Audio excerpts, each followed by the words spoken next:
दक्षिण सोलापूर तालुक्यातील वळसंग येथील जिल्हा परिषद प्राथमिक कन्नड मुलांची शाळा वळसंग या ठिकाणी मुख्य प्रवेशद्वाराच्या बाजूला असलेल्या भिंतीवर भारतीय राजघटनेचा लिहिलेला मजकूर आहे।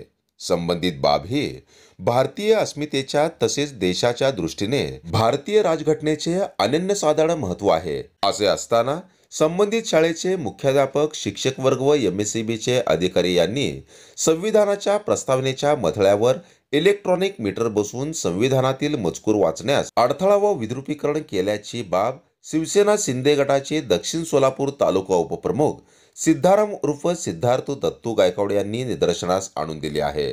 तसेच संविधानाचे विद्रुपीकरण केलेल्या संबंधित लोकांनी एकंदरीत भारताच्या राजघटनेलाच आव्हान दिले आहे। त्यामुळे चौकशी अंती संबंधित लोकांवर राजद्रोहाचा गुन्हा दाखल करावा व योग्य ती कारवाई करण्यात यावी या मागणीचे तक्रारी निवेदन सिद्धार्थ गायकवाड यांनी माननीय पोलीस अधीक्षक सोलापूर ग्रामीण येथील कार्यालयात सादर केले आहे।